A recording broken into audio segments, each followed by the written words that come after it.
Kerala Blasters ISLന്റെ 10ാം സീസണിൽ തങ്ങളുടെ 12ാം മത്സരത്തിന് മോഹൻ ബഗാനുമായി അവരുടെ തട്ടകത്തിൽ അംഗത്തിനിറങ്ങുകയാണ്. ബ്ലാസ്റ്റേഴ്സിന്റെ ഈ വർഷത്തെ അവസാന മത്സരം കൂടിയാണ്. എന്നാൽ മോഹൻ ബഗാനെതിരെ ഇറങ്ങുമ്പോൾ ഇവാൻ യൂക്കോമനോവിച്ചിന്റെ നേതൃത്വത്തിലുള്ള ബ്ലാസ്റ്റേഴ്സിന്റെ കൊമ്പന്മാർക്ക് ചെറിയൊരു പോരായ്മയുണ്ട്. ISLൽ ഇതുവരെയും മോഹൻ ബഗാനെ തോൽപ്പിക്കാൻ ബ്ലാസ്റ്റേഴ്സിന് സാധിച്ചിട്ടില്ല.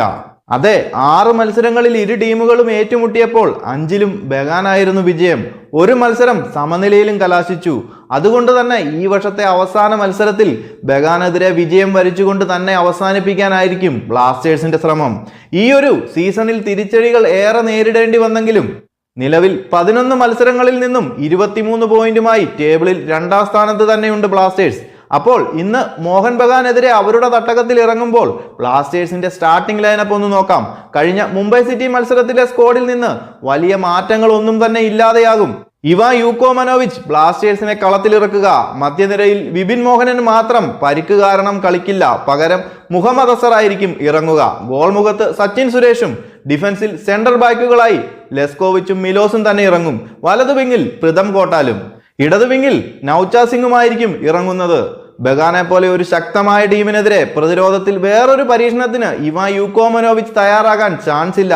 ഇനി മധ്യനിര നോക്കിയാൽ ഡാനിഷ്, രാഹുൽ KP, ഐമൻ, അസർ എന്നിവരാകും ഇറങ്ങുന്നത്. മുന്നേറ്റ നിരയിൽ ദിമിത്രിയോസും പെപ്രയും ഉള്ളതുകൊണ്ട് തന്നെ 4 ഫോറിൻ പ്ലേയേഴ്സ് ഓൾറെഡി ഉള്ളതിനാൽ ഡയസൂക്ക സക്കായിയെ സ്റ്റാർട്ടിംഗ് ലെവലിൽ ഇറക്കാൻ ചാൻസ് ഇല്ല. ഹാഫ് ടൈം സബ്സ്റ്റിറ്റ്യൂഷനിലാകും ഡയസൂക്ക എത്തുക. അതുപോലെ വിദ്യാസാഗർ, ബ്രേസ് മിറാണ്ട എന്നിവരെ കൂടി അവസാന സബ്സ്റ്റിറ്റ്യൂഷനിൽ പരീക്ഷിക്കാൻ ചാൻസ് ഉണ്ട്, വിപിൻ കൂടി ഇല്ലാത്ത സാഹചര്യത്തിൽ.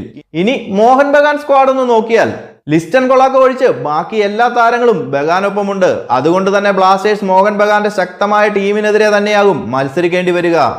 ബ്ലാസ്റ്റേഴ്സിനായി ജുവാൻ ഫെറാണ്ടോ എന്ത് തന്ത്രമാണ് ഒരുക്കി വച്ചിരിക്കുന്നത് എന്ന് കളിക്കളത്തിൽ എത്തിയാൽ മാത്രമേ അറിയാൻ സാധിക്കൂ.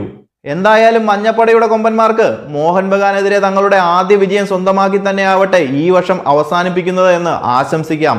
കൂടുതൽ ISL അപ്ഡേറ്റുകളുമായി മറ്റൊരു വീഡിയോയിൽ കാണാം. ചാനൽ മറക്കാതെ ഒന്ന് സബ്സ്ക്രൈബ് ചെയ്യുക.